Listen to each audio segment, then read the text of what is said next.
Maybe we cut through here.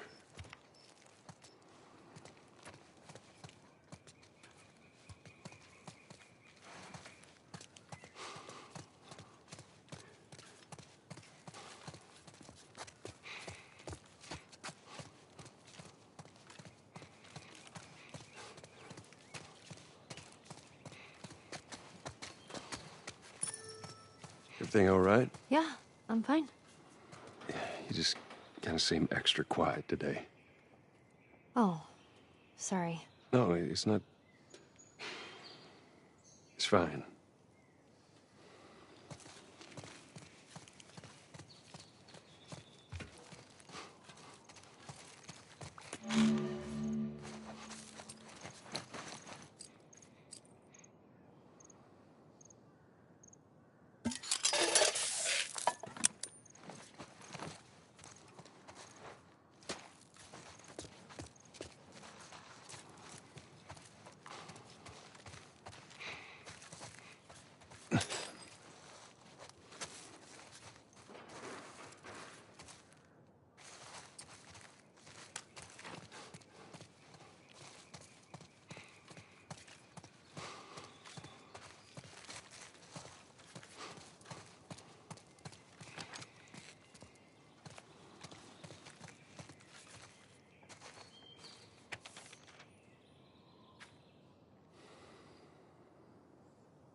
We didn't have a clue back then.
Well, we could use that ladder.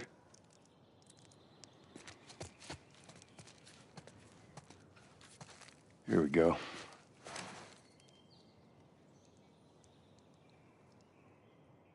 Ellie? Ellie? What? The ladder. Come on. Right.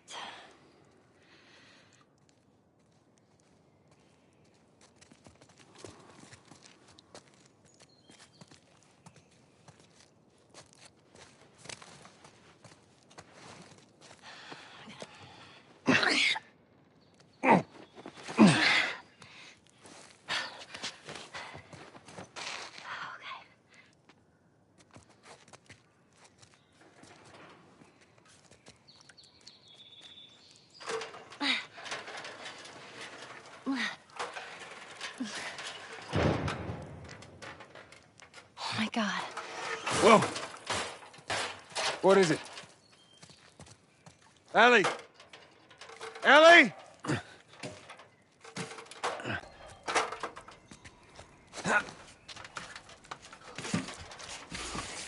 You gotta see this.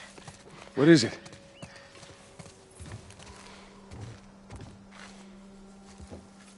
I don't see anything.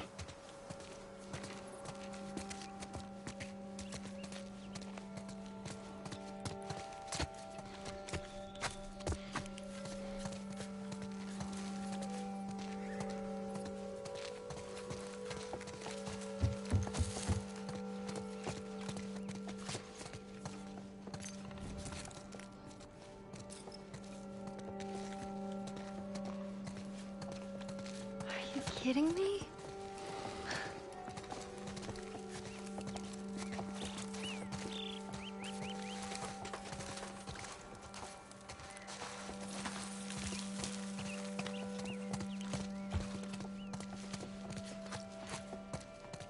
Come on, hurry up.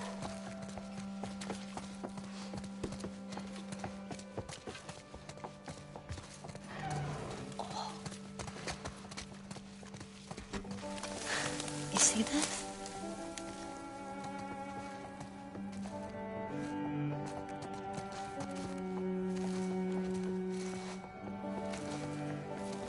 Shh, don't scare it. I won't. I won't.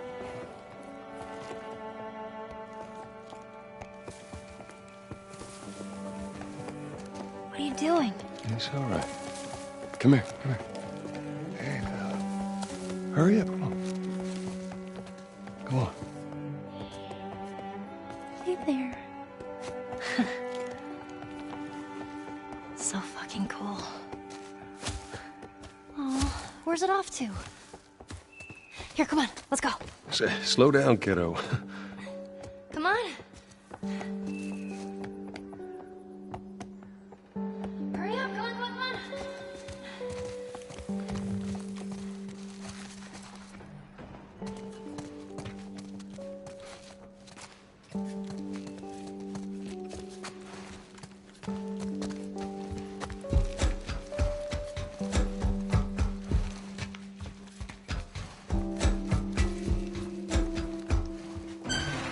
Oh, man.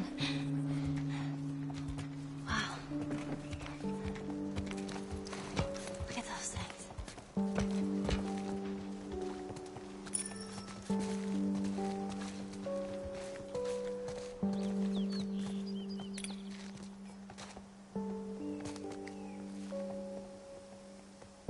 So, is everything you were hoping for?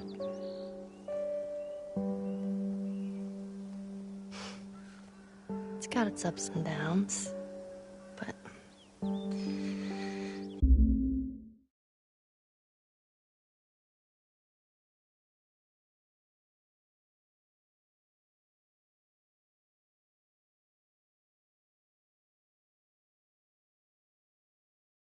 you can't deny the view, though.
Oh, man.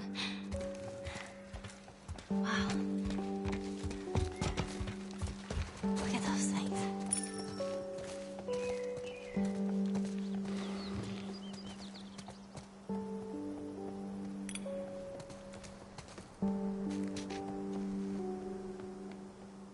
So, is this everything you were hoping for?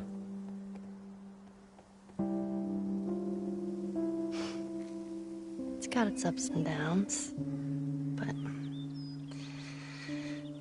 you can't deny the view, though.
We don't have to do this.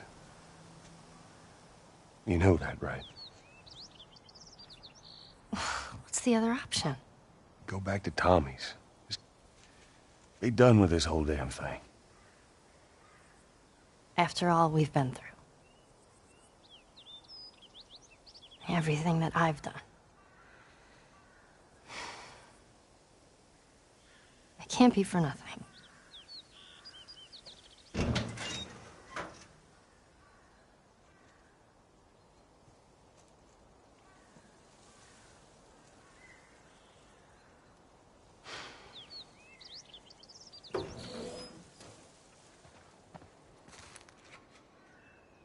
Look, I know you mean well, but there's no halfway with this.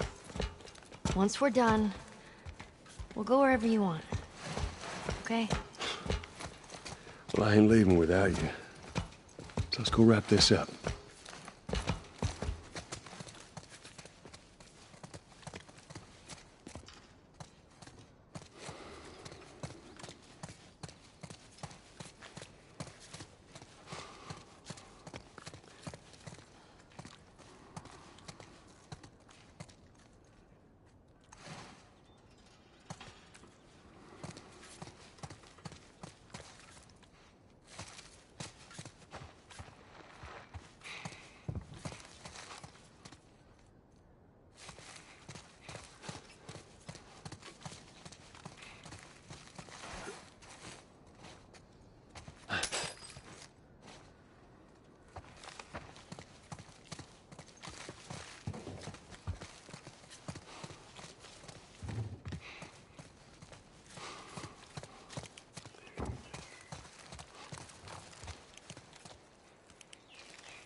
Well, this place takes me back. How so? It was right after everything went down. I ended up in a triage just like this. And everywhere you looked, you just saw families torn apart. Whole damn world seemed to have turned upside down in a blink. Is that after you lost Sarah? Yes, it was. I can't imagine losing someone you love like that. Losing everything that you know. I'm sorry, Joel. That's okay, Ellie.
Time to go to work.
This'll hold.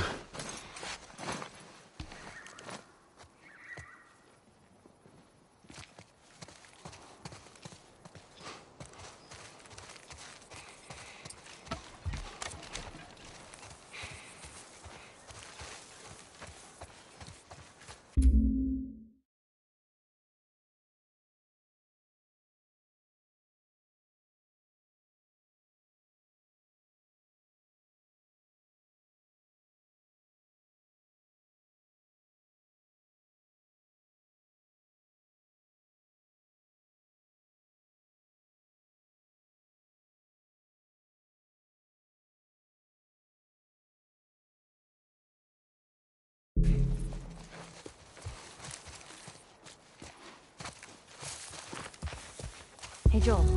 I got something for you.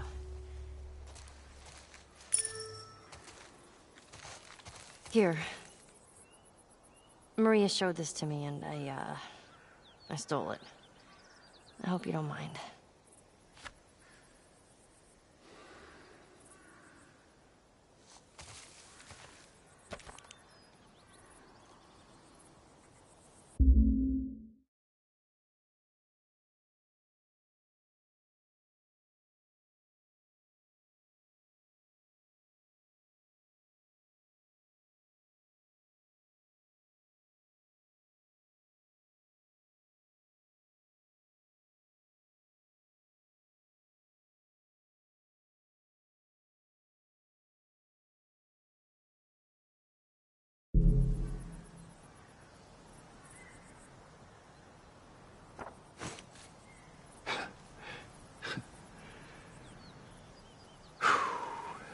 Well, no matter how hard you try,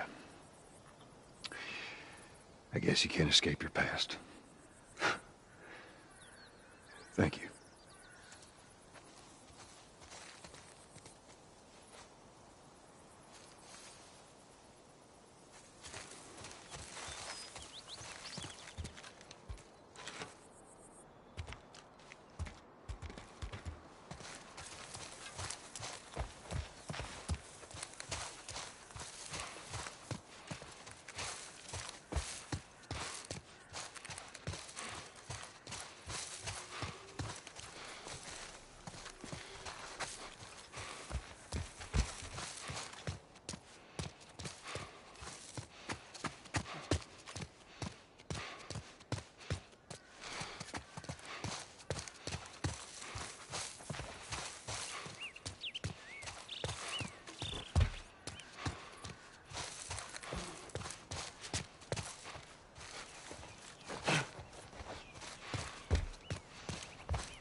This time it's gonna be different.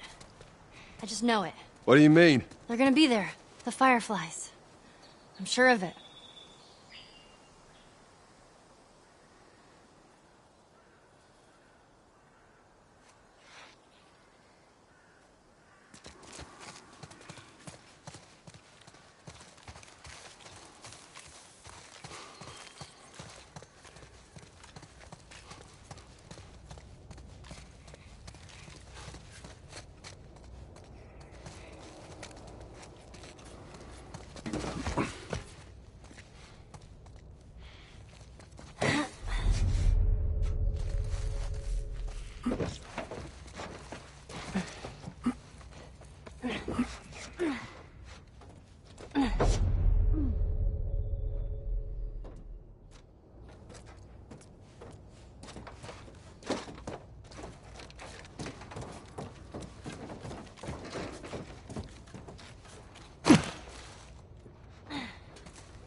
Stay quiet.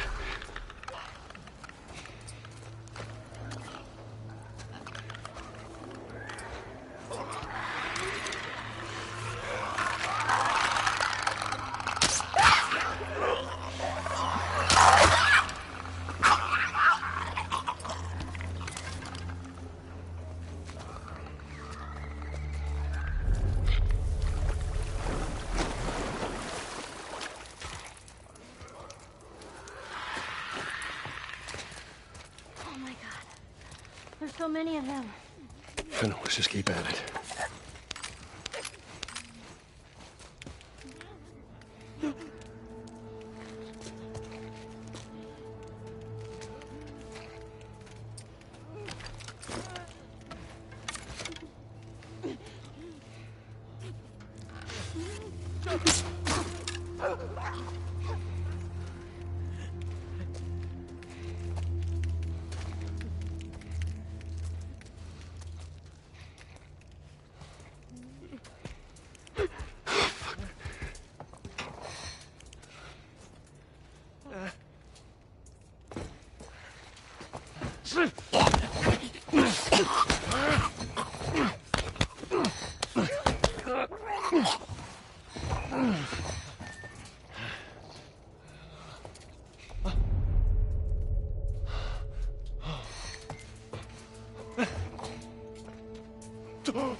Stay back.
Here, let me push you up there. Can't run now, there's too many of them.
Okay.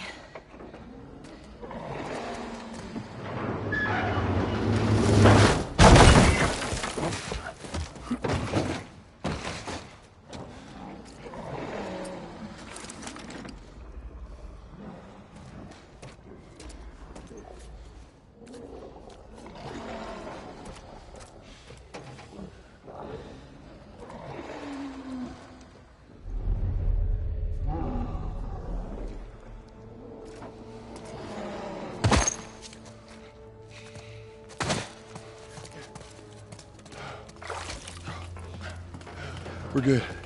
I don't think they can reach us now.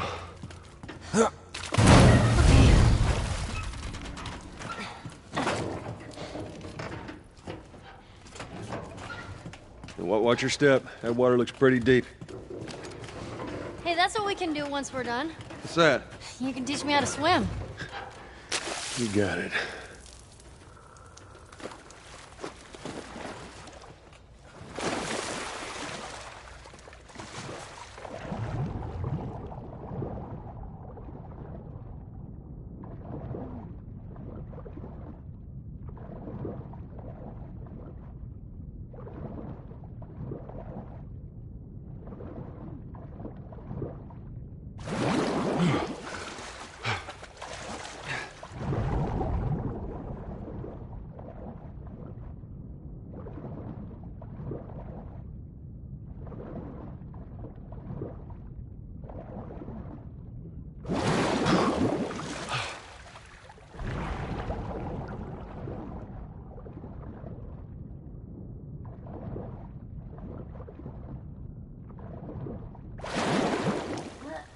I'm on the other side. Cool. Drop that ladder down for me. All right, hold on.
All right, just stick to the edge.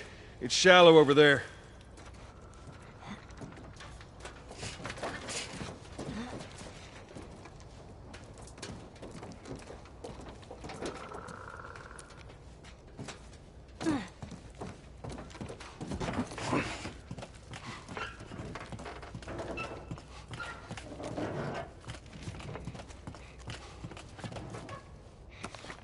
There's another one.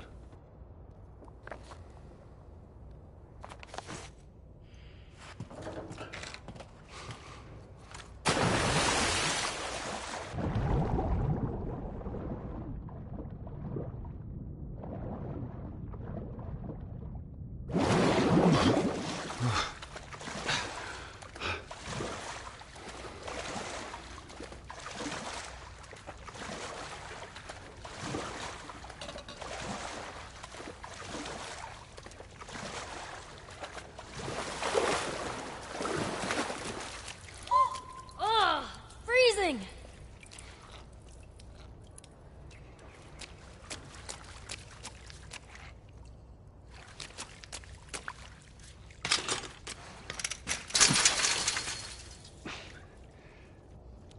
And another jam door. All right. Give me a foot. Okay. Come on. Get that door open.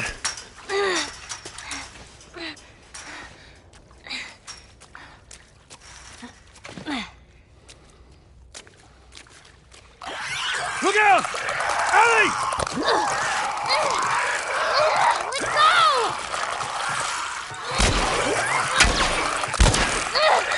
okay? Yeah. They just surprised me. Man, I can't wait for those things to be wiped out.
All right.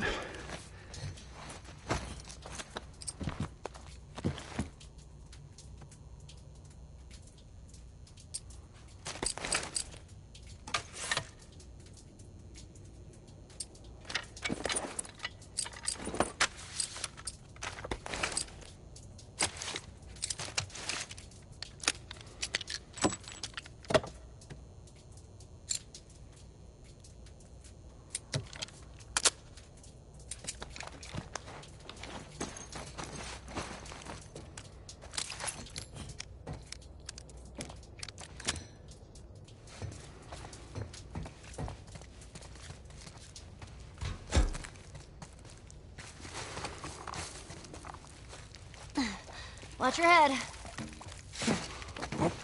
Hey, look. There it is.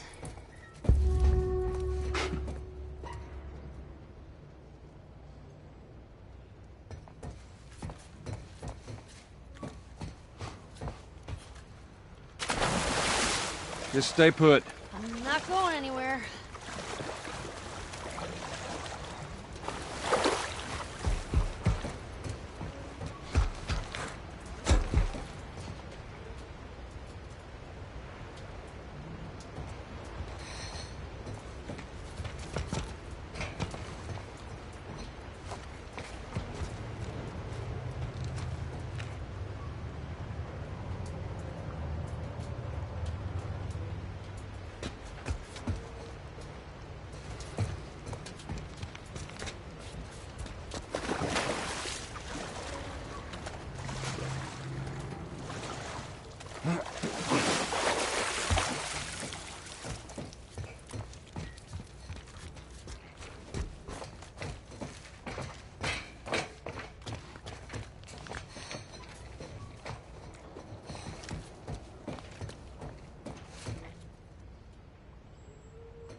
All right.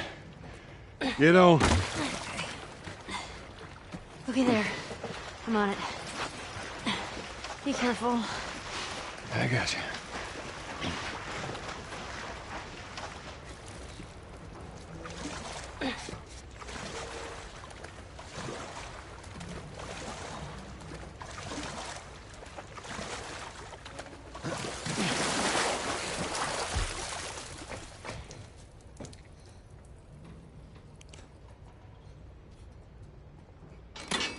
Stand back!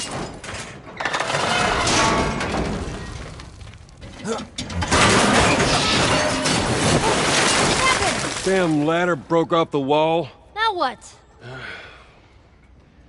I'll figure something out.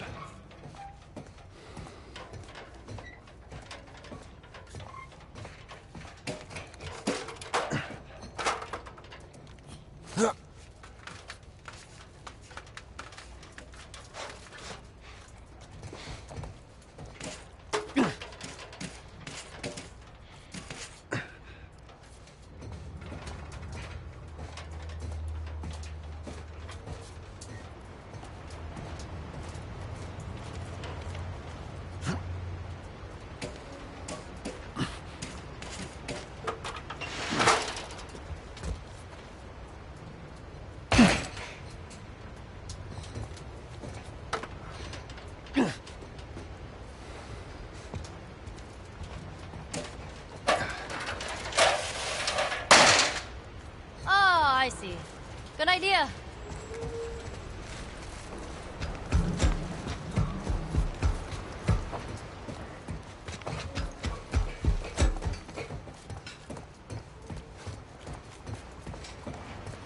Oh, boy.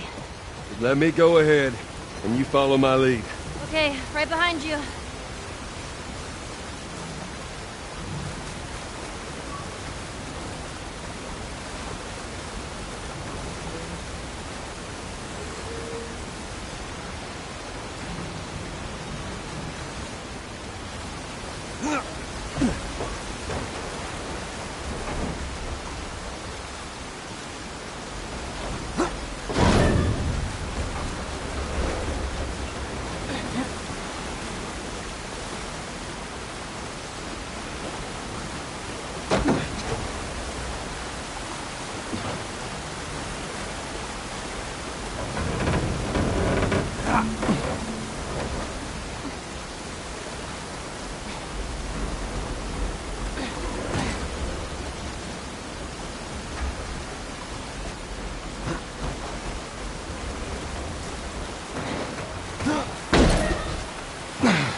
Okay, come on, jump. You're gonna catch me? I got you. See? You didn't even need me. Let's get the hell off this thing.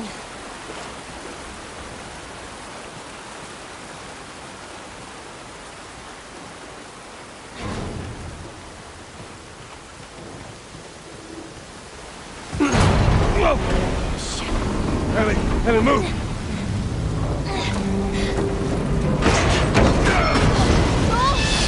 Here! I got it.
Hands in the air! She's not breathing. Hands in the fucking air! Come on.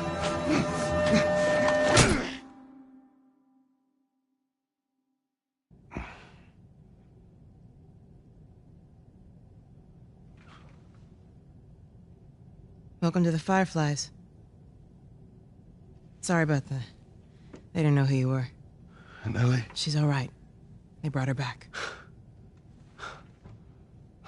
You came all this way. How'd you do it? It was her. She fought like hell to get here.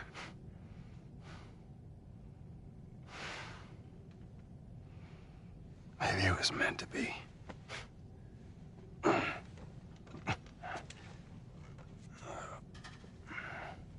I lost most of my crew crossing the country. I pretty much lost everything. And then you show up, and somehow we find you just in time to save her. Maybe it was meant to be.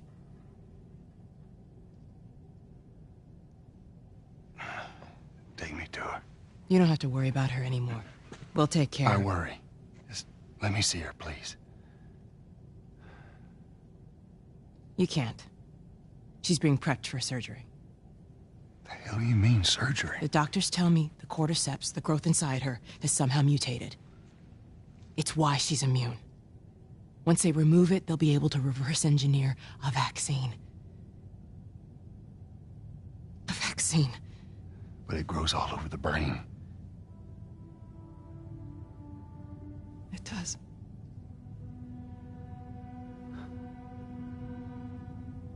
Find someone else. There is no one else. Listen, you were gonna show me where she... Stop. I get it. But whatever it is you think you're going through right now is nothing to what I have been through. I knew her since she was born. I promised her mother I would look after her. Then why are you letting this happen? Because this isn't about me, or even her. There is no other choice here.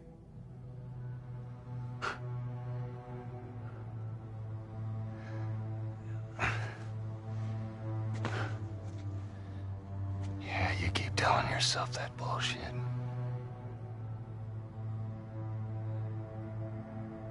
March him out of here. He tries anything, shoot him. Don't waste this gift, Joel.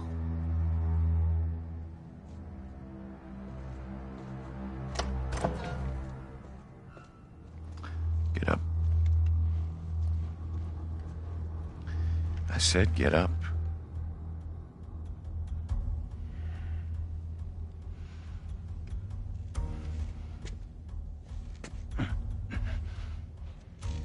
Go on.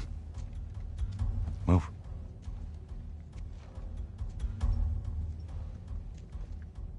I said move. Give me an excuse. Which way?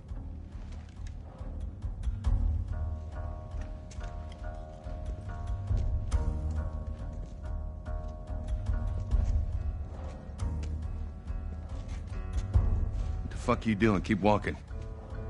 I said keep walking. Where's the operating room? I ain't got time for this. Where? Where? Top floor, the far end.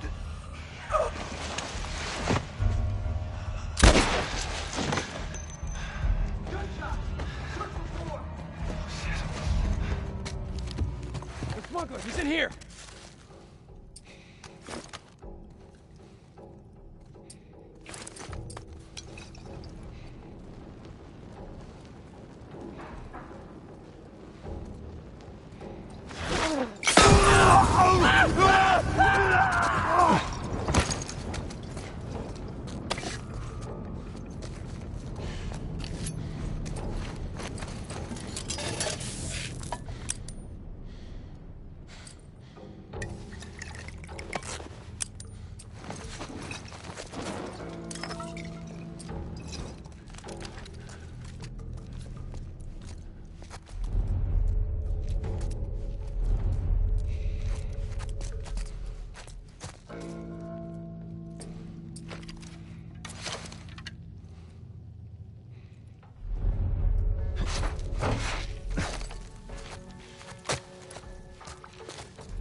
Spread out!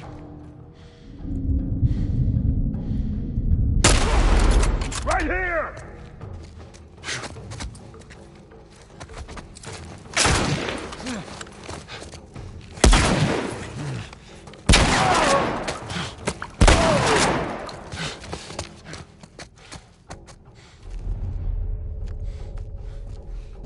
Hey, I don't see him. You? He's gone.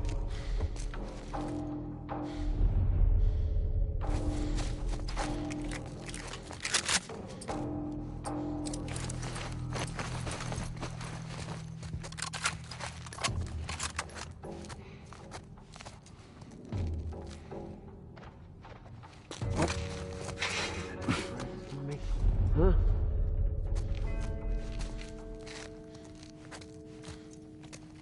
Going over this way. Check over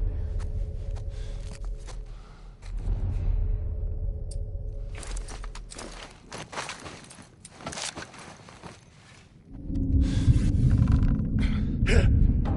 Get this, smuggler!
You don't scare me.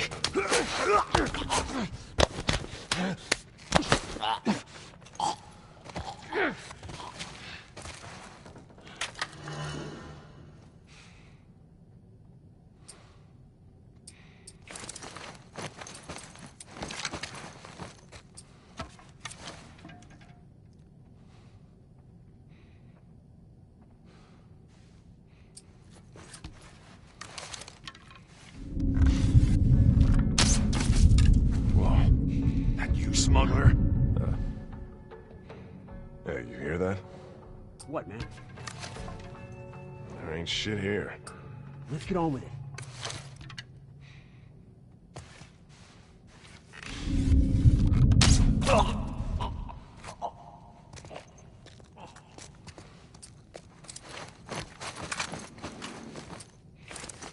I got nothing over this way. Here either! Whoa!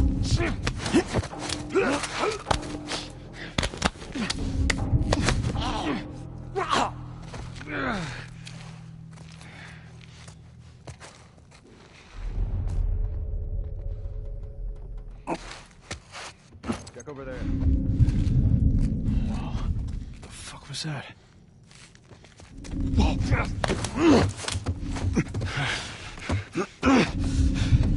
You won't get out.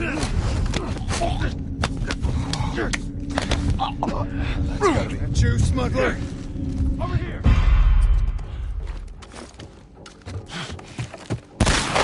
Cover me! I'm moving up!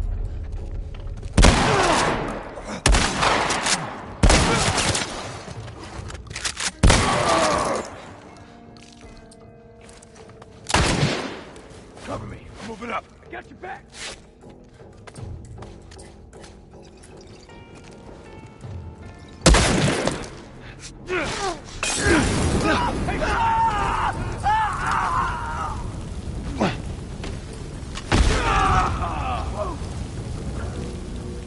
Don't let him get away!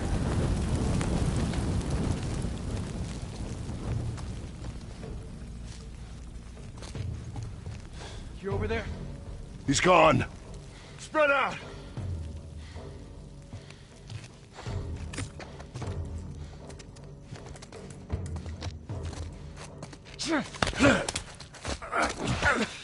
I don't like this.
Down this way. Stay alert.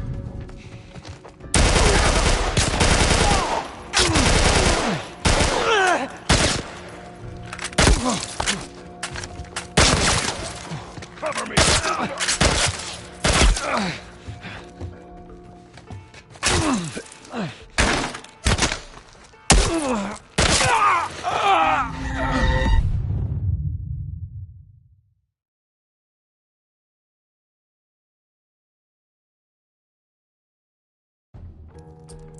Down this way. Stay alert.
on down there.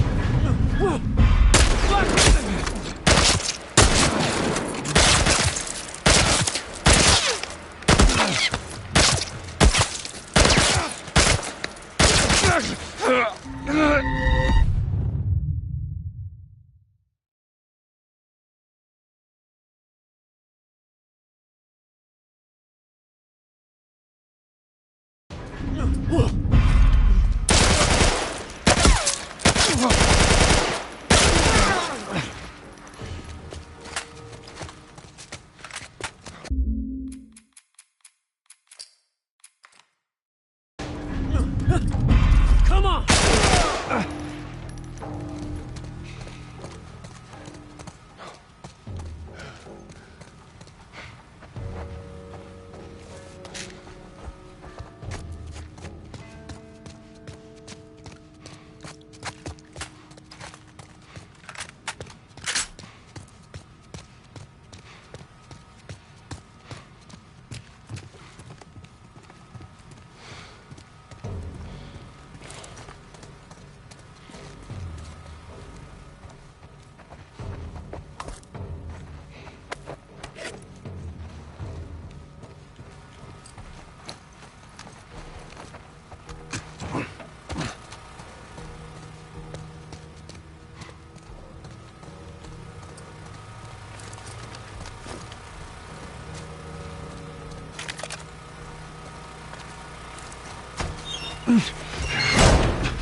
April 28th.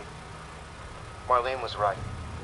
The girl's infection is like nothing I've ever seen. The cause of her immunity is uncertain. As we've seen in all past cases, the antigenic titers of the patient's cordyceps remain high in both the serum and the cerebrospinal fluid. Blood cultures taken from the patient rapidly grow cordyceps and fungal media in the lab. However, white blood cell lines, including percentages and absolute counts, are completely normal. There is no elevation of pro-inflammatory cytokines, and an MRI of the brain shows no evidence of fungal growth in the limbic regions, which would normally accompany the prodrome of aggression in infected patients. We must find a way to replicate this state under laboratory conditions. We're about to hit a milestone in human history equal to the discovery of penicillin. After years of wandering in circles, we're about to come home, make a difference, and bring the human race back into control of its own destiny. All of our sacrifices and the hundreds of men and women who've bled for this cause, or worse, will not be in vain.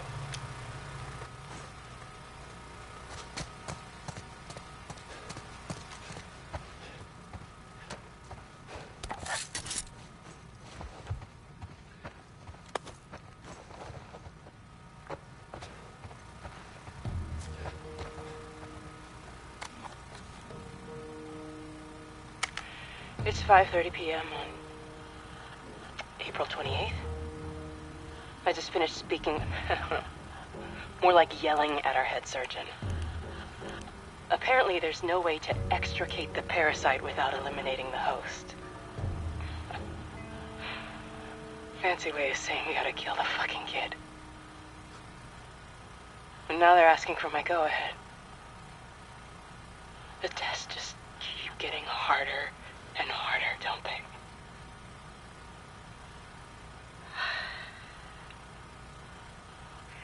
I'm so tired.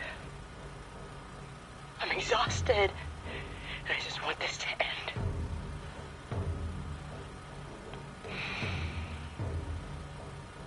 So be it.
matter what doesn't get through here.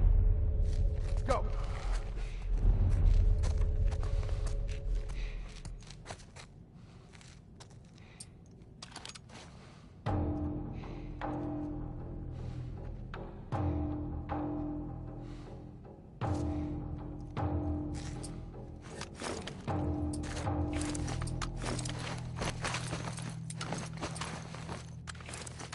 Who the hell is this guy? Don't let him get to the kid!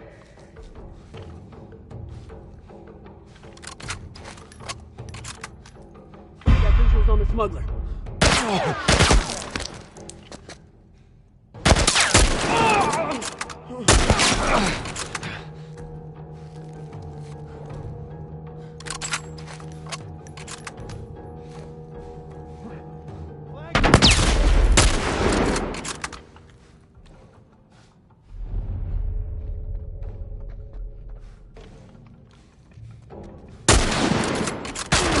I'm moving up! Yeah, I got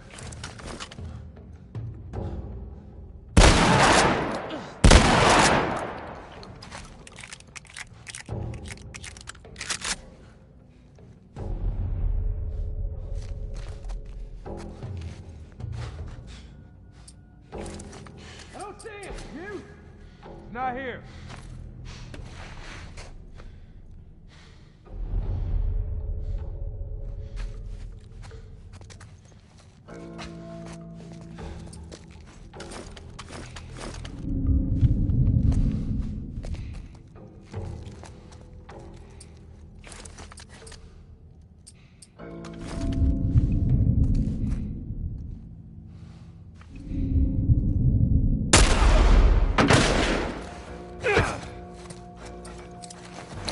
Go! I got you covered!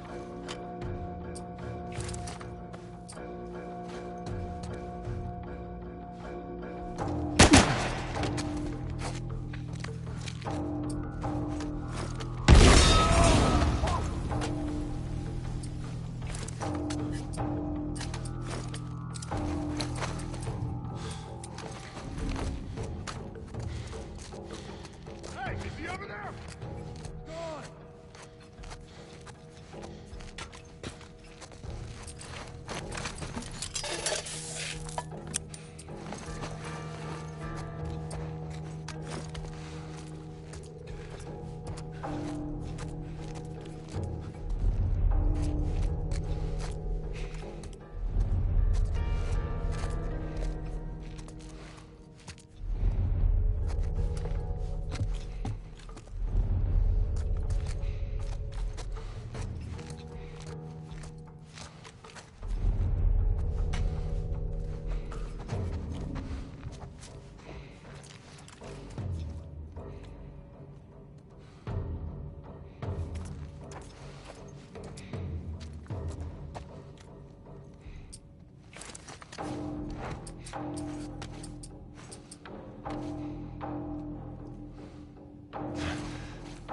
How are you? Fuck!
That should buy me some time.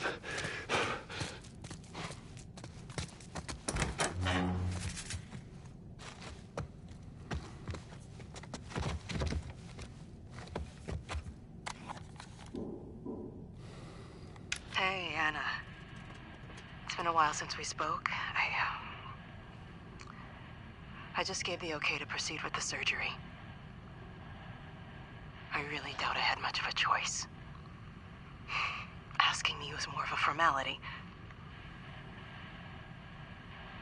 I need you to know that I've kept my promise all these years. Despite everything that I was in charge of, I looked after her. I would have done anything for her, and at times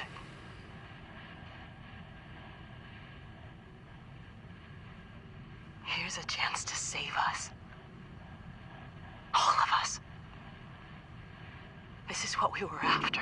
What you were after.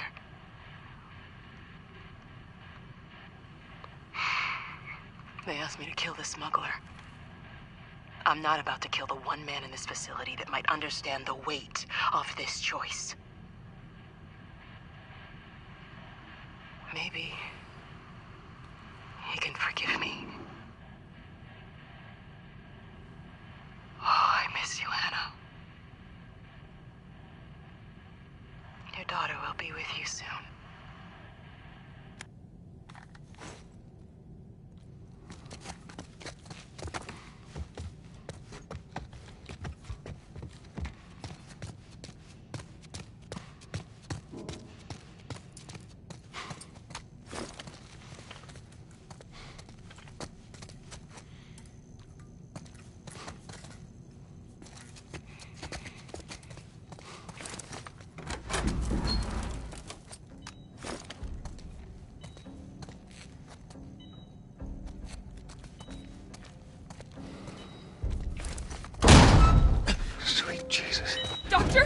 What are you doing in here? I won't let you take her. This is our future. Think of all the lives we'll save.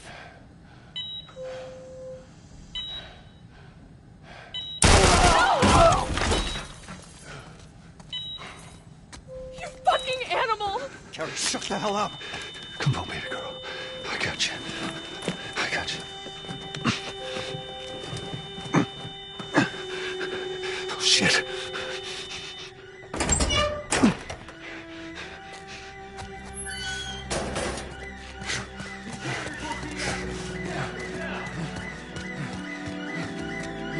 Shit. He's over here. I'm getting you out of here, girl. I got you. Cover the exit. I got you. Come on. God damn it, which way? Got nowhere to go. Go around to the other side. We're okay. We're okay. We're okay. This is your last chance. Drop her now. I got him in my sight. I said get back! Hold the fire. Hey, Come on. stop!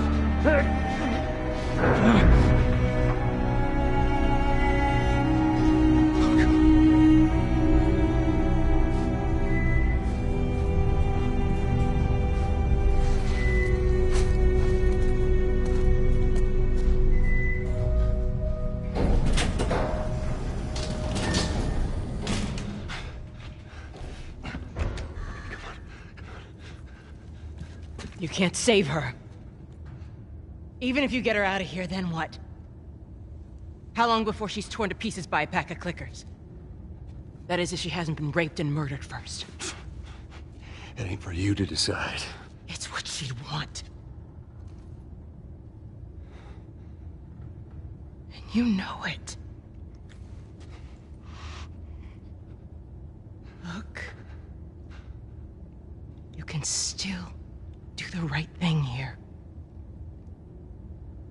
She won't feel anything.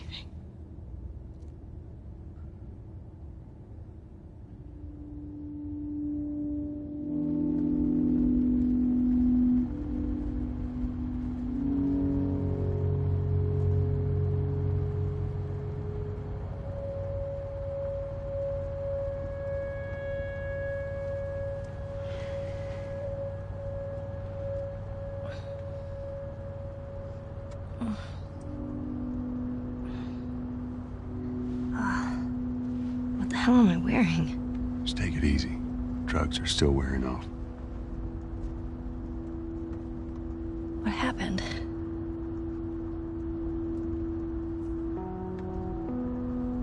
We found the Fireflies.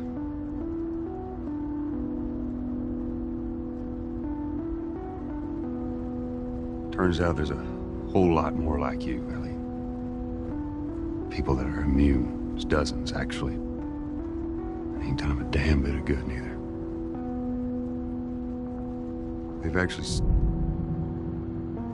They've stopped looking for a cure.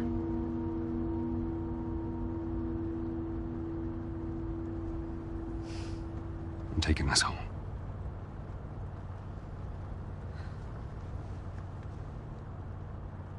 I'm sorry.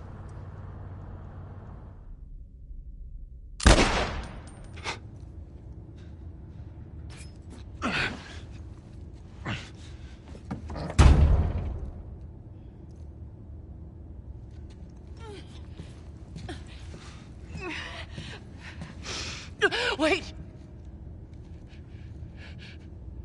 Let me go. Please. You just come after her.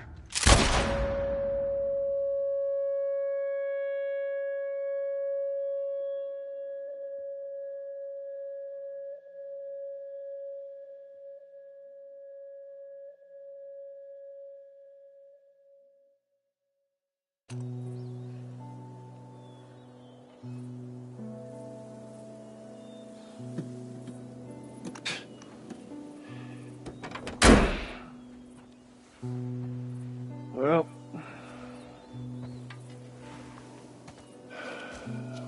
looks like we're walking.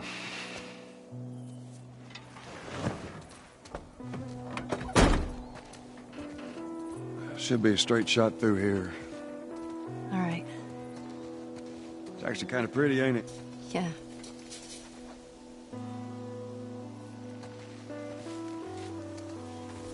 All right. Now watch your head going through. Here. I got it. Feeling my age now. Don't think I ever told you, but Sarah and I used to take hikes like this. I think the two of you would have been good friends. I think you really would have liked her. I know she'd have liked you. I bet I would have.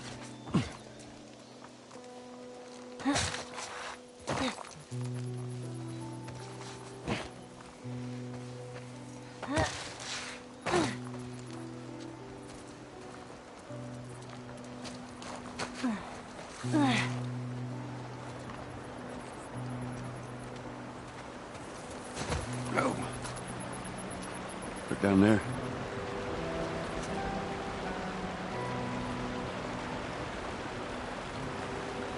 Just a little bit further now.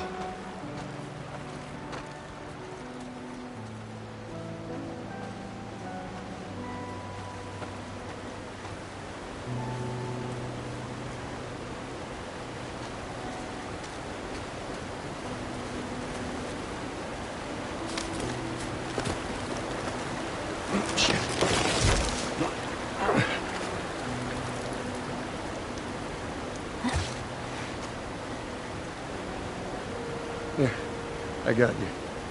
Give me your hand.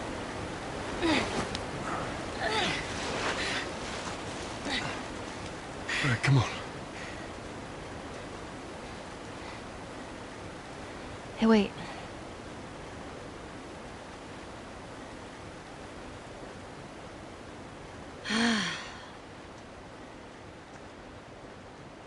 Back in Boston? Back when I was bitten? I wasn't alone. My best friend was there. And she got bit too. We didn't know what to do. So... she says... let's just wait it out. You know, we can be all poetic and just lose our minds together. I'm still waiting for my turn. Ellie. Her name was Riley, and she was the first to die. And then it was Tess. and then Sam. None of that is on you. Oh, you don't understand. I struggled for a long time with surviving. And you... No matter what, you keep finding something to fight for. Now, I know that's not what you want to hear right now. Swear to me. Swear to me that everything that you said about the Fireflies is true. I swear.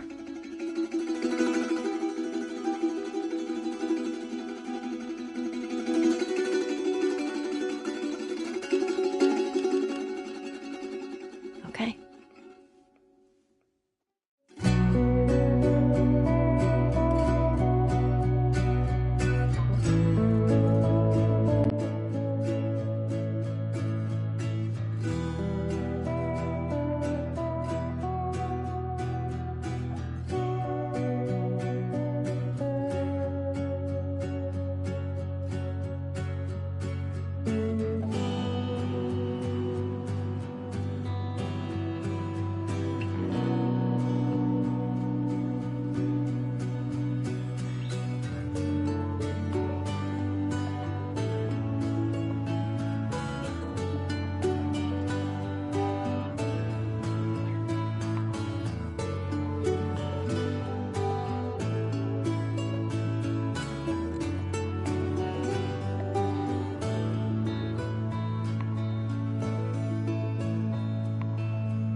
Hey, Lee, how you doing today?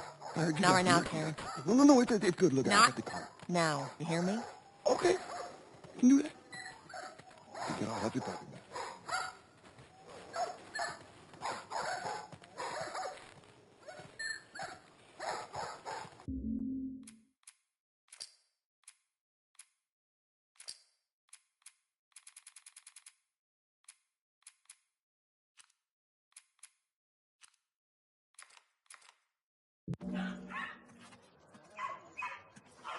Hurry up. I'm starving.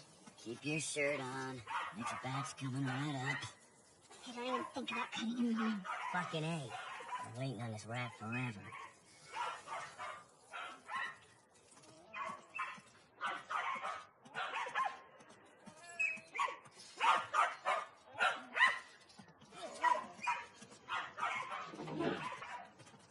You touch it, you buy it. It's us. It's been a while. They don't visit us anymore.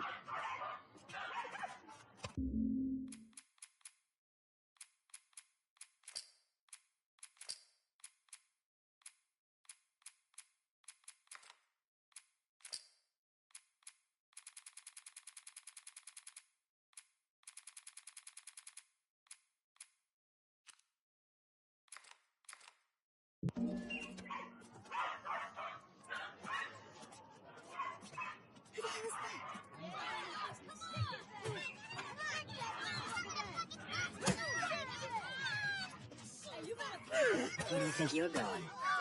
Malik, sit back down. Oh, sorry, Tess. Didn't realize you two were together. Go ahead. Who's that? An old headache. Don't ask.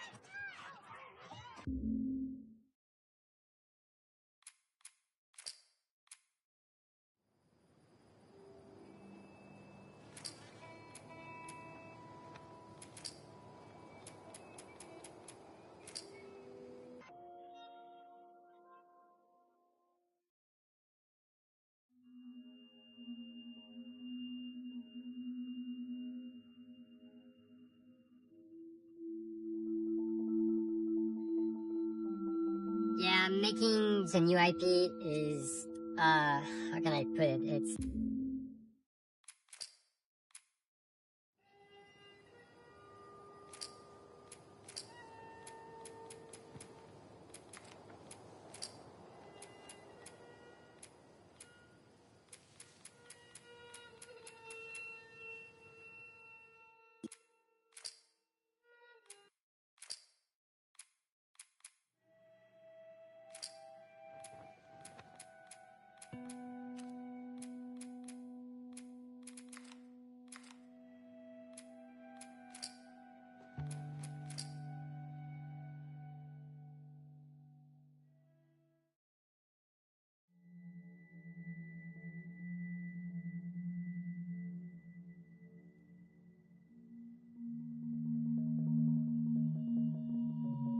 Yeah, making the new IP is, how can I put it? It's just don't do it. It's insane. I mean, it's a very difficult process. You have more questions than you have answers, especially when you come from like, you've been making Uncharted 1 and Uncharted 2, just kind of like, now like things are going, you just kind of like good momentum, and then suddenly that momentum like just drops, it stops. It's a very challenging process to create a new IP, and you're gonna fail over and over again, but that's what it takes. New IPs are really hard. They're hard because you don't know what's fun yet. You're building new tech, new AI, establishing new characters, new art, all this. You don't get that controller in your hand for like 6 months to a year. You don't know. You don't know what it is yet. I remember like ages ago coming on the project and what are the Infected going to do? Like, what are they going to do? They're going to behave like this. I'm like, okay. We're like trying to imagine what's going to happen. Fast forward like 4 months, they don't do that at all because it didn't work, right? It's hard mode, right? Like it's game development on expert. There's a big thing about making a game, right? Which is a game has to be fun. You get your first build where everything's working. You got player mechanics. You can walk around the world. You can shoot. You can melee attack people. You've got the AI in there. They're very intelligent, very difficult, and it's totally not fun because they snuck up behind you and murdered you in a second, and there was no way to figure out what was going on. We're making a game, by the way. Hey, James.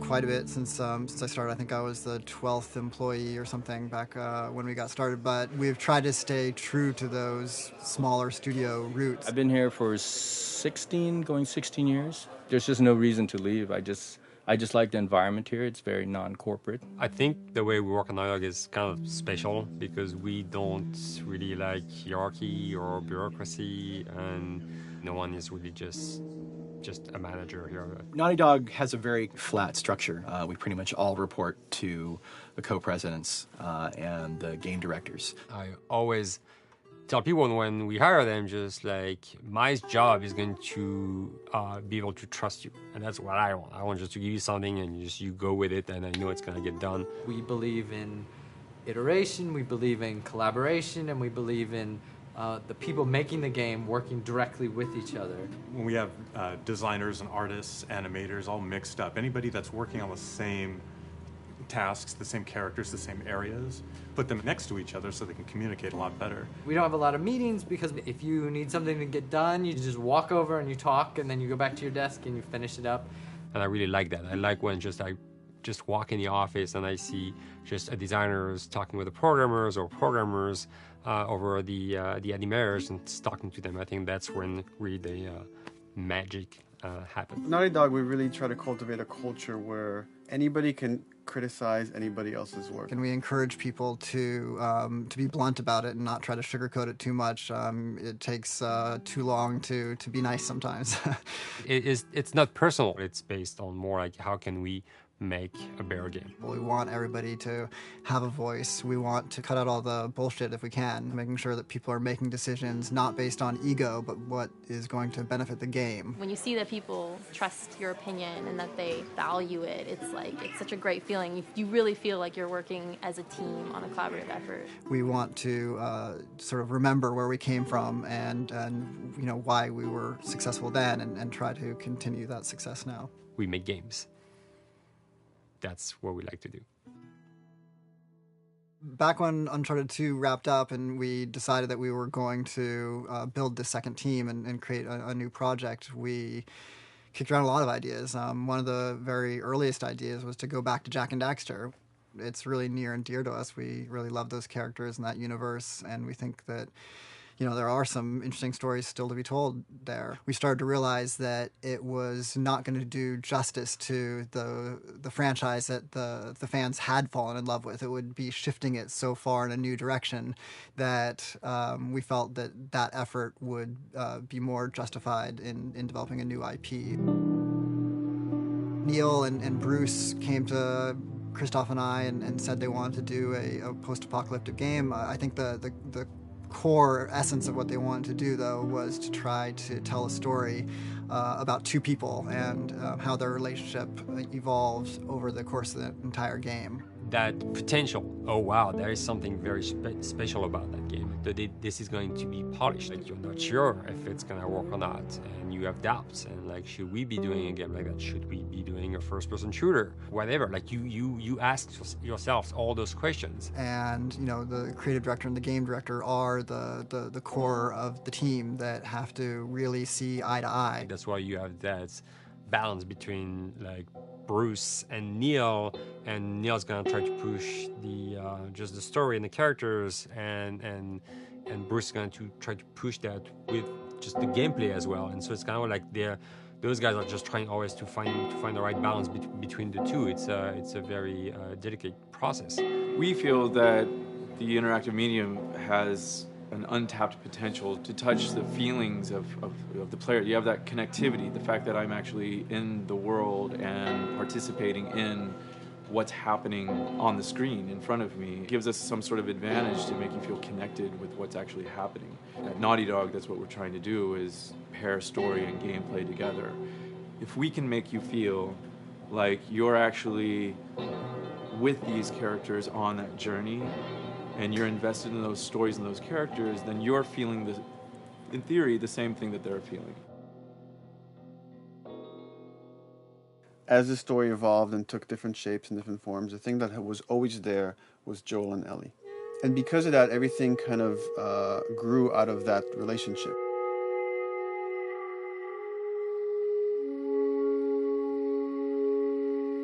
We've seen kind of that role of the anti-hero change, especially over the last 3 to 5 years, to where before it was like, you know, the thick-neck mercenary kind of guy. For this game specifically, for this story, we needed something new.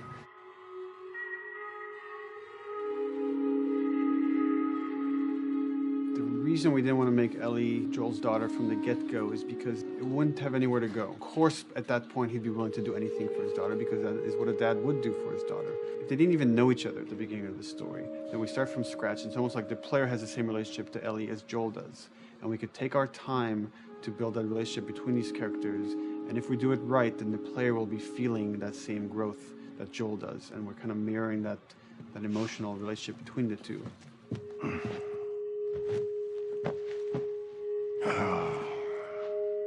What are you doing? Killing time. Well, what am I supposed to do? I am sure you will figure that out.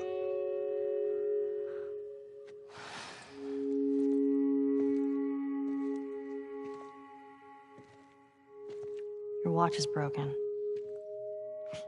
It's exciting that Neil wrote something like this, where he's like, I don't want to make the stereotypical characters. I want to make real people in this crazy situation and these forced to make decisions that are really tough. Like, what would we be like in those situations?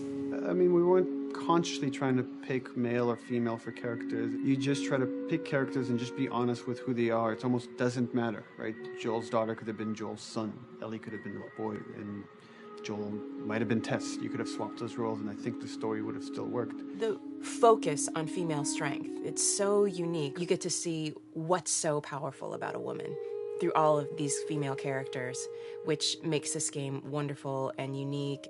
There's a crew of Fireflies that'll meet you at the Capitol building. That's not exactly close. You're capable. You hand her off, come back, the weapons are yours. Double what Robert sold me. Speaking of which, where are they? Back in our camp. We're not smuggling shit until I see them. I want Joel to watch over her. Whoa, I don't think that's the I'm not best going Ellie. with him. How do you know them? I do think having a strong female character, especially like Ellie, is so rare in video games. And as a gamer, and more specifically a female gamer, it's frustrating to me because I'll see sort of the stereotypical female character where she's amazingly beautiful and huge boobs, and she's there to be either the love interest or just because they're like, well, we need to throw a chick in here. We've seen the strong woman or we've seen the weak woman. We haven't necessarily seen the empowered woman from this kind of standpoint. And there's that beautiful scene where Joel finds her inside the house and she's reading through this girl's journal going, is this really what they used to worry about? What shirt do I wear and what boy am I going to go out with? You know, and to be met with those first world problems that we deal with every day and go, how trivial is all of this? I think it's going to resonate a lot, not just with, you know, a female audience, but with a male audience as well. The thing that was intriguing to me after the fact is knowing that we're kind of creating a female action hero in a way, and this is her origin story with Ellie. To sort of be such a strong female character that is completely normal looking, regular t-shirt and jeans, and she's 14 and she is still a total badass, is really exciting to be part of that. There's so few non-sexualized women in video games, especially in the main role, that we were kind of proud that we were creating one. It's very complex, and without the players knowing it, she becomes the protagonist by the end of the story. And that's why she's in the front of the box, and that's why we've been promoting the two of them together so much. Who's there? It is a dual protagonist game, and yeah, I guess I get nervous to think about it in that way.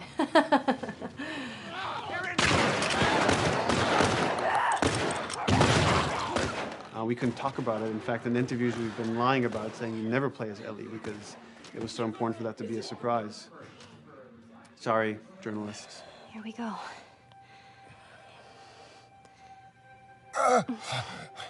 Sorry. Hold on. That's it.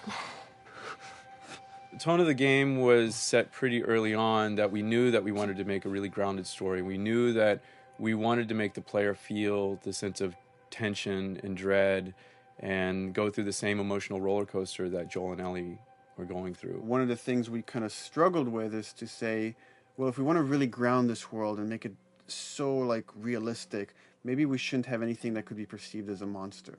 Maybe like by just having an infection that just killed people, and it's all about humans and how they deal with this post-apocalyptic society and how different people decide to survive. Maybe that would be enough. And what we realize is because we're making an action game, a lot of the storytelling happens on the joystick. And once we remove the infected, it's like all of a sudden now we can't tell the story through gameplay of what happened to the world. And that's where we kind of went back and kind of brought the infected back in, because it lets you see, once you're fighting them, the threat that people had to deal with, that otherwise would just be very cerebral and people could talk about it, but you couldn't necessarily experience it yourself. In a novel, that might work. In a game for us, specifically an action game, it didn't work. And from there, when we start kicking around those ideas, and we're just like, what would be cool just to play? The early inception for it really came from a BBC video we saw called Planet Earth, where they were talking about a cordyceps fungus. This cordyceps fungus gets inside of the brain and controls these ants, and mandibles start chomping, they grow up to higher areas, cordyceps fungus sprouts out, and then it germinates. And essentially uses them to spread its infection and take over whole colonies, sometimes wiping them out. As soon as we saw it, we were intrigued by the idea of, what if it jumped to humans?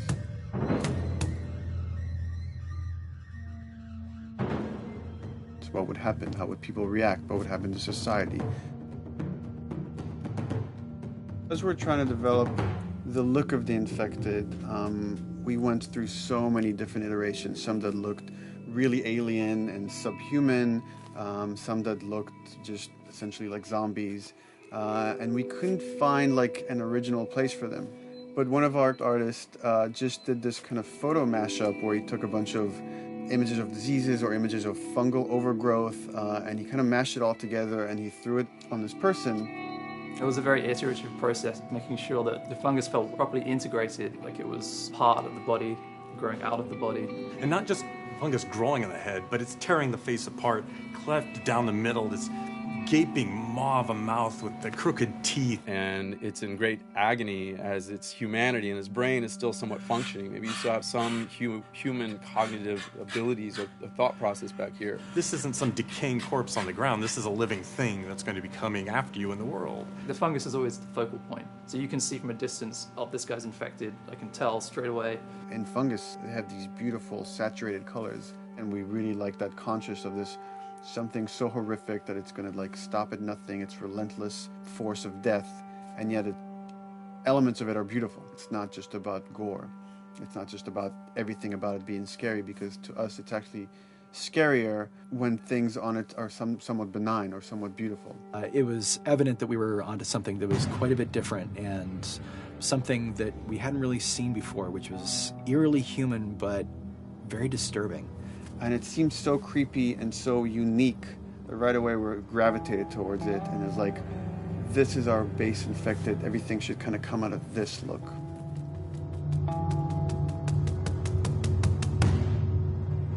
So once we had this idea of the face-splitting kind of look that eventually became what we called the clicker stage. We went to great lengths to create a full biological cycle for these things. So in the early stages, you don't actually see too many signs of the fungus surfacing out of the skin. It's kind of underneath it, like people have lumps starting to show. The eyes will be kind of cloudy or lopsided because the fungus kind of originates inside the head.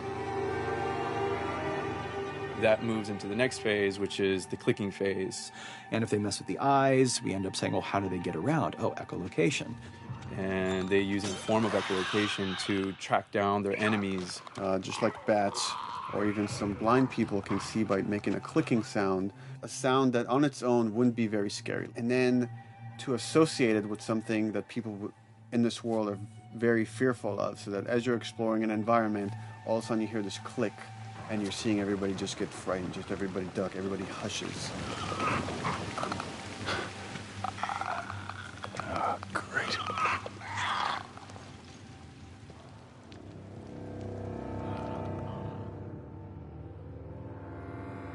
The bloater is the most severe of the stages. So large pieces of the body has been replaced by these kind of fungal plates. The fungus completely takes over the body and blooms. They're kind of covered in things that have been growing on them. Things like moss and like little life on life kind of.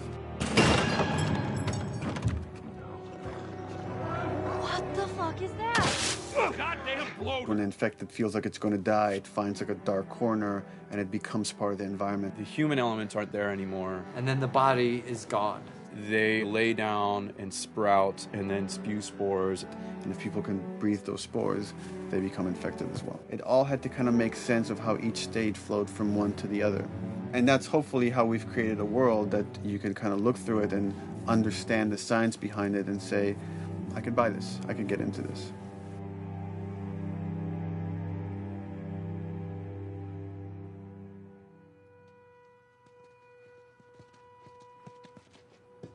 Mandatory evacuation.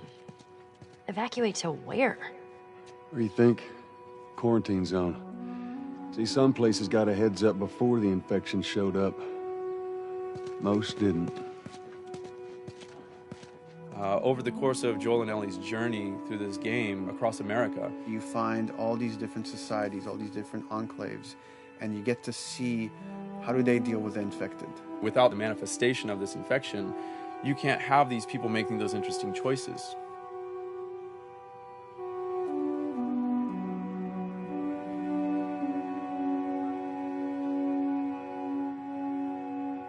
The world we decided was actually its own character, really grounded with a lot of texture, What happens, after 20 years of the fall of man, when no one's taking care of anything? This book called The World Without Us describes in detail how much fighting on a day-to-day basis we have to do to keep nature back.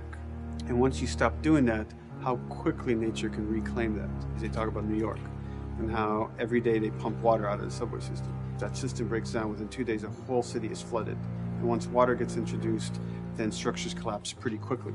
Trees will sprout, and wind will carry those seeds over, and gutters get clogged, and then when it rains, water fills up, and then pretty soon you have vegetation growing over there, and once you have vegetation, concrete breaks pretty easily for when there's a tree and roots breaking through that. Even some of the stuff we did on Uncharted, exploration of how temples were ruined, what if you took those ideas and put them in Pittsburgh or Boston? And obviously right when that happened, you can imagine that being pretty terrible to look at. But you think about 20 years later, and with rainwater filling up those sinkholes and then those becoming like little marshes with lily pads in them. We had this wonderful piece of concept art we developed really early on, and there are all of these wild animals that have escaped from a zoo and over the past 20 years have bred, and now they have herds roaming these cities. And that's something that tells you that life goes on and this world is worth saving.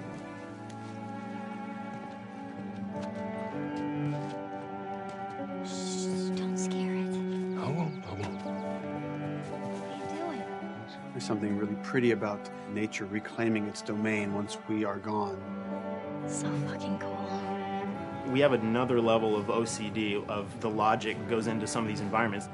Water damage seeps in, and then that creates some little moss growing on the floor, or a tree radiates energy from its base, and that over time starts to melt the snow around it. And that's the reason why you'd see those little rings of leaves showing through in the snow. That gives it that extra, believability. This is pitch art. I'll try to start with an idea that conveys sort of the feel of the environment. Something like this, very brushstrokey, very painterly. You can see not a lot of detail, just energy and conveying a mood.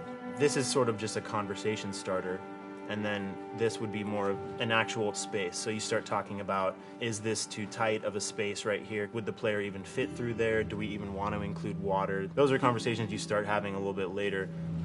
And then it usually needs several more passes back and forth in order to be tightened up to be the experience that you would see in the final product. So, dude, I was actually trying to figure out right here, there should probably be some dead foliage. It might be cool to see some of the dead stuff around the edges of the green, or like even spilling out into the street. Maybe what we do is, in some of these areas, we use it as like a transition from the actual concrete to the side of the building, so like they're almost sitting on top of a bed of dead foliage, like that really rich kind of like orangey brown color. Sienna or something would be nice. Something real cheddary. That's how you know you're done. The end product often ends up being stronger because that bouncing back off somebody else gives you a result that maybe you wouldn't have even thought of in the first place. All right, here's the bridge. That's our way out of here. As far as concept art goes, definitely the ultimate goal is just helping everybody as much as possible. Me and the background artist will work together. I'll often just go to them because they've got like a really, really good like visual imagination. At some point, you came in almost like flat on. So that's kind of good because the bus station is right in your peripheral view, and you're probably going to enter the bus station. You're probably not going to get lost. But it doesn't at all utilize this cool architecture here, like the bus station sign. Like that's a really distinctive silhouette, and it's a really interesting sort of architectural detail. So we changed the entrance. Look at that. Another city, another abandoned quarantine zone. I think it's a better composition anyway. It's not so like symmetrical. And I think that was done so that this sign read better. If you didn't see the word bus on it, you might not know it's a bus station. So I think that helps. Everything we're doing in the environments is relating back to what you should be feeling in the story or what's happening to these characters. So is that everything you hoped for? Jury's still out. But man, can't deny that view. Come on, this way. When we first came up with Ellie and Joel, we had this idea in our heads of who they would be, but we didn't necessarily know the voice. It took us a while to find our Joel, but for Ellie, I think Ashley was the second or third candidate to walk in, and right away we knew. Yeah, you know Why what? are you so scared all of a sudden? Because I'm a coward, okay? So just get your shit and let's get out of here. Damn it. I'm not like her, you know. What? You think I'm gonna end up like your daughter? The way she delivered the lines, the way she just embodied that character is like, that's Ellie, there's no question about it. And I saw the character artwork and I related to her a lot. I mean, she's kind of a tomboy and she's kind of tough, and I mean, obviously I'm not 14, and I think that's the main difference between the two of us. I read the scenes and I was like, I need to play this part. You wanna be my hero? Forget the whole bit about saving my life. Buy me a stack of these bad boys instead. Where'd you get that? Back at Bill's. I mean, all this stuff was just lying around. And then once we had her, we said, okay, well, we're going to do another round. And we're going to have Ashley this time in the casting sessions. The chemistry of these two characters was imperative to get right. Troy was a really interesting casting for Joel because when you see Troy, he doesn't look like Joel at all. You know, he's so handsome and he had like, you know, the frosty hair and totally looked like Final Fantasy. And so I'm like, yeah, I don't know. He's like this tall, pretty. It didn't seem right. I walked into the room fully aware that I was the youngest person that they were seeing for this role. There was a line that was in the audition side that says that Joel has few moral lines left to cross. And so that became the anchor point to the character. But then as soon as he spoke and he had the grit in his voice, warm, yet kind of dangerous. And his movement is just like, you bought into it. Why are you so scared all of a sudden? Because I'm a big coward, okay? Now pack up your shit and let's go. God damn it. I'm not her, you know. What? You think I'm gonna end up like your daughter? Lily, you are treading on some very thin ice right now. It was Ellie and Joel. after he read, it was just like, that was it. I've done some video games in the past, but to be handed the mantle of a franchise like this was a pretty big honor. Is she alive? She's alive. She's David's newest pet. Ah! Where? In the town. She's in the town. You mark it on the map. It better be the same exact spot your buddy points to. Neil pulled me aside one day, and he said, I have some ideas. And as you're well aware, Neil is a little twisted. He came up with this character, and, you know, I just jumped at it. It was such a departure from everything I've done here for Naughty Dog, to say the least. Name's David. This here's my friend James. We're from a larger group. Women, children.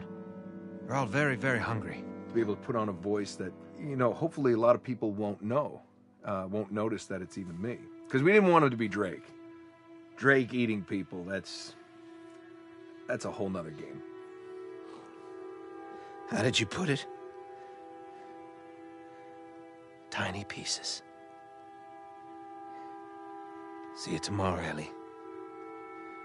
You know, certain voices that I can do wouldn't fit the David's artwork, but he showed me the art, and I said maybe it's something like this, where everything's, you know, it's very quiet. And just, you know, he's not really sure, and the voice can break a little. And he just looked and goes, yeah, that's it. So I'd love to tell you, we hashed it over and we talked. No, it just, I looked at the picture and I tried something. He said, yeah. A few weeks back, I sent a group of men out a nearby town to look for food. Only a few came back. And turns out that the others had been slaughtered by a crazy man. And get this, he was with a little girl. You see, everything happens for a reason. Claire. Ashley, she brought humor to it. She just has some really great comedic timing. The way she reacts to the things around the world with a little bit of sarcasm, that teen kind of like trying to get a rise out of you. Now watch your step as you're going out, because it's going to be a little... It just brought a certain levity to the story that the story needed. You didn't even realize it needed it until she started doing some of that stuff.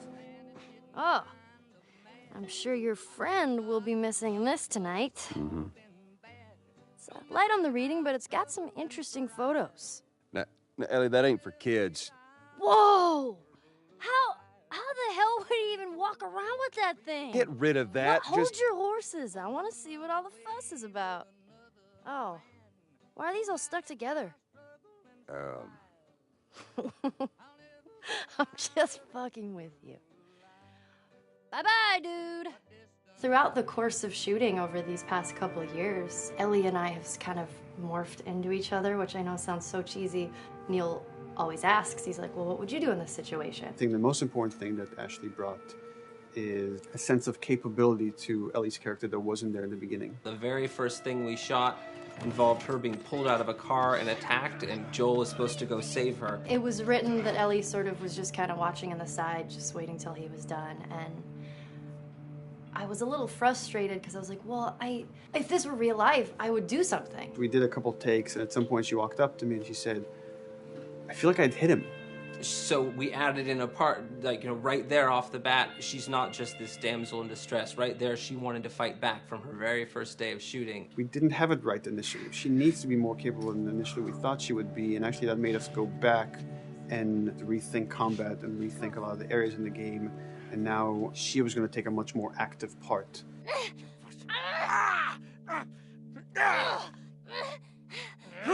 Anything that requires, a lot of body movement, we do with the actors on the mocap stage. And we try as much as possible to use our actual principal actors, use their body motion as well as their voice. We capture it all at once there on the stage. Having the actors perform as well as being recorded at the same time was imperative to get an accurate performance. Because every time you split up the performance in any way, you lose some of that magic where they did a gesture or they delivered the line a certain way.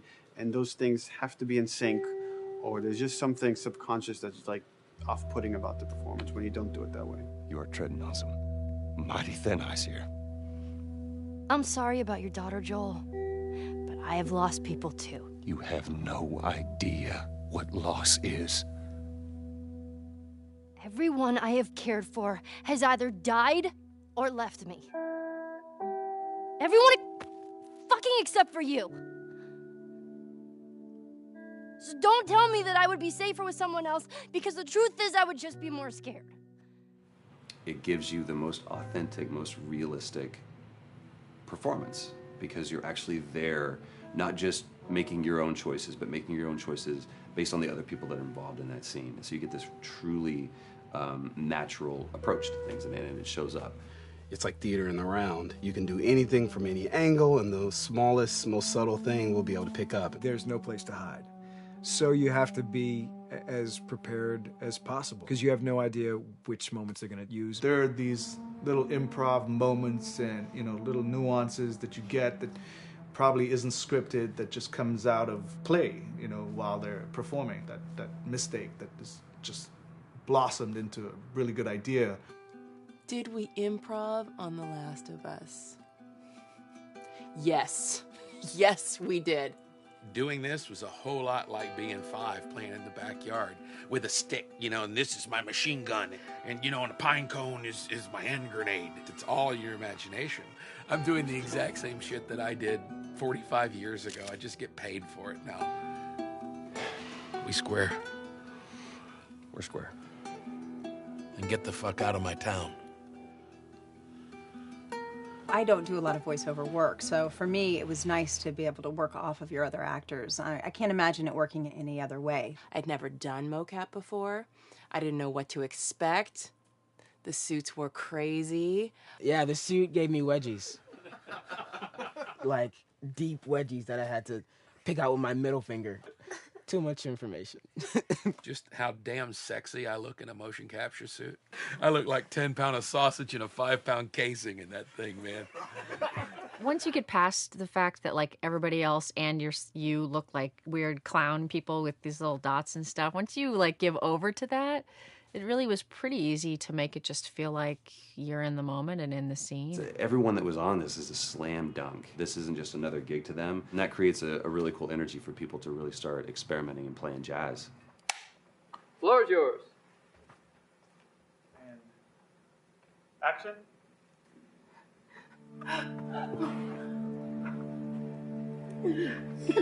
Hey! Oh, let her go!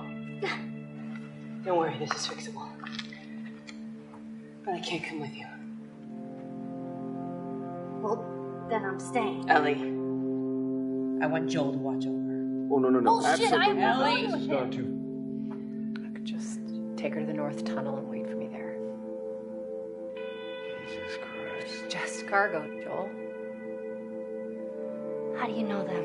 You know, we craft the scene out until it has a good feel, and then we pass it off to animation to clean it up. Real life motions don't necessarily always translate into gameplay. There's something that's usually missing, so we have to, maybe enhance the gesture or enhance the shoulder movements or a breath that you want to be able to feel, but you don't really see it, so you can't really feel it unless you see it. Is everything all right? Yeah, everything's fine. I could have him lean in here a little bit more, like this, take his hand down. When they're on stage, they don't necessarily have windows, so that weight of like really pushing and leaning in, that's something that we would have to accentuate. Give him a little bit more weight on that turn, or put his head down a little bit more. There's a lot of dialogue that gets said between the two characters. We have to bring that alive through animation, and we have what we're using as gestures. Why would they mow down all these people? Can't let everyone in. If you turned off the sound, you'd know that they were talking to each other. And that really helps accentuate the relationship that the two have together.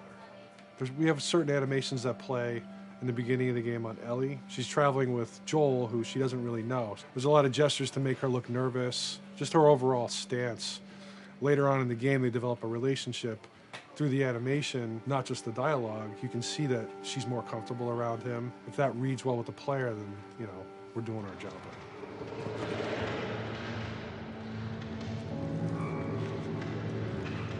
We want her to look scared. When she gets a gun, we want her to look scared of the gun. So if she's gonna aim, she wouldn't be like super trained aim. She would be more like some scared. But at the same time, it needs to look cool and feel cool to the player that plays. It's really just these little tiny details that we're doing, and it's coming across. It's working out well. We don't do facial capture, we don't track eye movements on stage, it's just the motion capture data. Everything that you see on the faces is hand-keyed. As you can see, this is all of her mocap data. And so when I'm doing something like this, I go back and forth to the performance that she was giving, and I watch just this section over and over and over again. So this is our default face, where I can make everything super extreme and make her all squinty and angry, turn her frown down. I can open her mouth, stick her tongue out. It's listen, watch. Okay, where's her mouth at this point? Like, is it open? Is she making like a grimace? About Tess. I don't even know. Here's how this thing's gonna play out. You don't bring up Tess. Ever. Matter of fact, we just keep our histories to ourselves. We shoot all of it to just get the body motion, and then we'll do a second pass with the cameras. The scene's playing back on an overhead projector, but it's also playing back on a monitor that's attached to my rig. Sean and I would go to the stage and motion capture the camera, filming the scene, and so he would get a whole wide shot, a whole close-up for the whole scene. You can change your lenses, you can use your standard 35, 85, 50s, whatever. All that sort of live-action camera cinematography, you can apply it on stage. We make sure to go back in and add flaws. We keep the confinements of the room so the camera can't go past a certain wall, because then we have this cheated perspective. If the cameraman bumps into the wall, we keep it. Missing focus hits when you're pulling focus, going too close to a character and reframing, those little moments in there kind of keeps it very cinema verite. If everything was too perfect, you wouldn't be able to put your finger on it, but you'd be able to feel it. It would just feel off. It's very much about grounding it, despite having the option to do whatever we want. Being able to place the cameras anywhere we want after the motion capture gives us both advantages and disadvantages.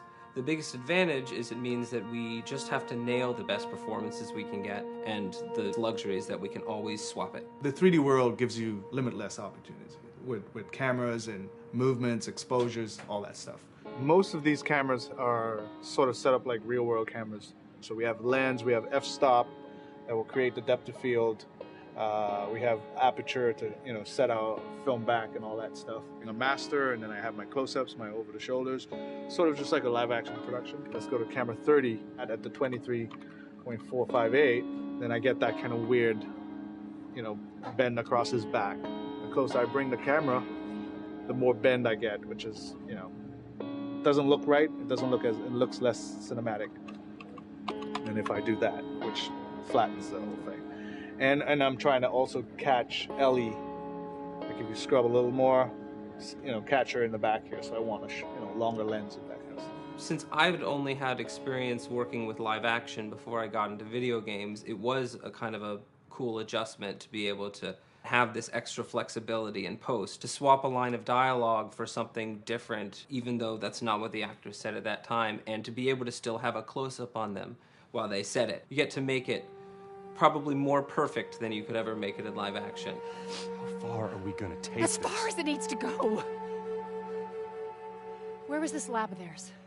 Because our actors are both the voice and their body, they get to play, they get to try things, they get to work with our director to kind of come up with new ideas, or even our director will have a new idea on the spot that wasn't there in the script, but realizing when he sees it, oh, well, this would actually be better, this might feel better. And those changes all just happen organically there on the set. He could even lead straight into his thing. It's like, no shit, yep, Ty, we want to do this. We rented 2 Harleys and drove cross country. Keep it pretty succinct, like we got the bikes, rode them cross country. Cool.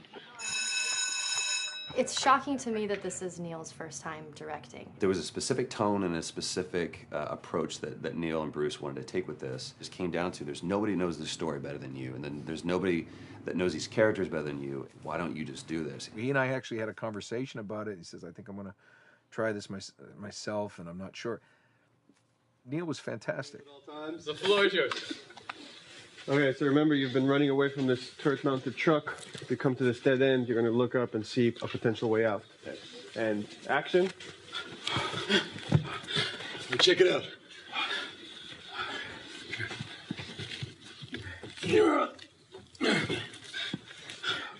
I mean, his writing is honest, and it's dangerous, and it's natural. And I love his economy of words. He doesn't hit everything on the nose, so it leaves it open for you to interpret and bring some nuances and things like that. The entire process is collaborative, but really it's led by Neil's willingness to change and flow and decide something doesn't work, fix it right there in the moment.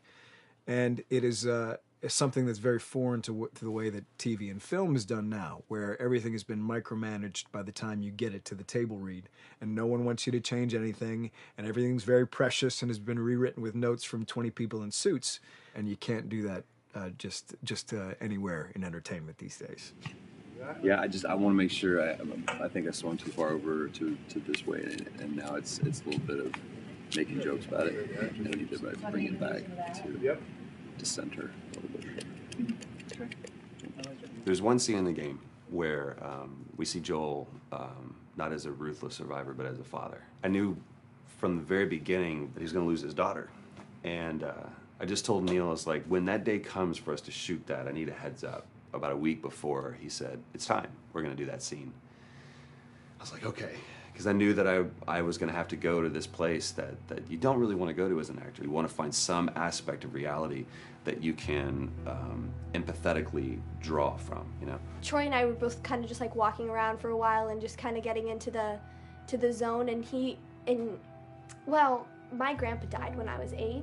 He was like my dad, and so that's always what I use to get into that place. I started recalling all those memories and starting pulling up all those feelings, and they're just right underneath the surface. When I walked back in, everyone realized that something was different. They kind of calmed down, You could feel the energy just drop a little bit more. It was brutal. I lose my shit. I mean, just completely break down. Don't do this, please, God, no. Oh, God, no!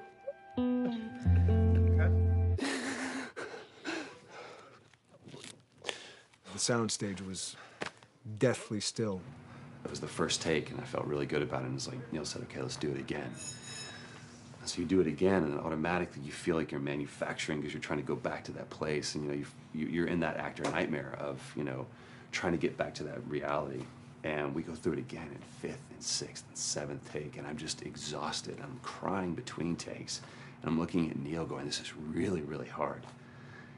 And finally, after like the 8th or 9th take, he said, "All right, I think we got it." I was like, "Oh, thank God." And I went outside, and I was just jacked up for the rest of the day. I mean, a wreck emotionally. But we got it. Then 2 weeks later, he calls me. And he says, so we need to reshoot a scene. I'm like, cool, what scene are we doing? And he just looks at me. I said, dude, don't do this to me. And you can either at that moment throw your hands up in the air and say, fuck this, and walk away. Or you can say, okay, this is an opportunity to get it more right. I'm like, okay, all right. If you don't think you got it, I'm going to show you that you got it. We've got it in the can. And so we go through it again, and it just feels fake, feels artificial. And Neil goes, go through it again. We start doing it again. And I'm getting madder and madder with each take. And finally, about the 4th take, Neil comes over to me, and I love him so much. He goes, so I'm picking up on some resistance. I was like, you're damn right you're picking up on some resistance. We've got this in the can already, and we're just wasting our time, and we're wasting all this effort and energy. And then he started talking me through the scene. And he was like, what I need you to do is I need you to just strip yourself of all these ideas, and I need you to hit this beat, and this beat, and this beat, and this beat, which just makes it sound so mechanical, and it's such an emotional scene. So we start going through it, and literally I am mindlessly doing these things at this point. Okay? I know it hurts, baby. I know. So I'm gonna lift you up. I'm gonna lift you up. I'm gonna get you over here. Come on, baby. Come on, work with me, please. God, baby. Sarah.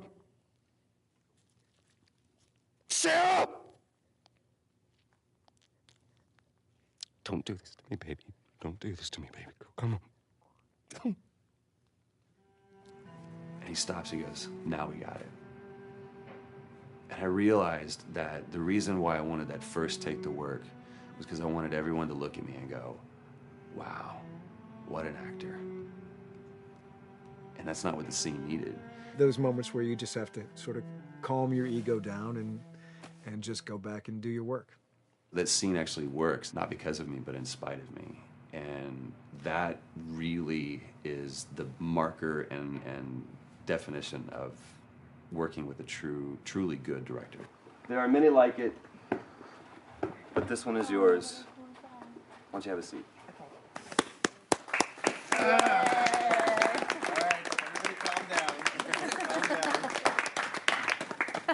Thanks, guys. The director's chair. Working on the project, we knew we wanted to have a pretty minimalist soundtrack. And we had a folder where we just throw music in there. Looked at the folder one day and we saw, we have a lot of stuff here from Gustavo Santaolalla. We're looking for a composer. What if we reached out to him? Oh, no.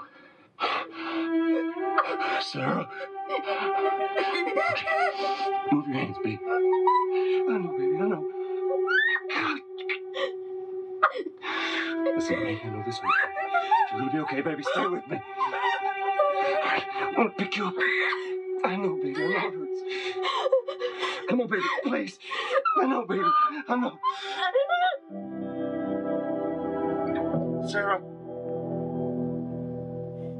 Baby.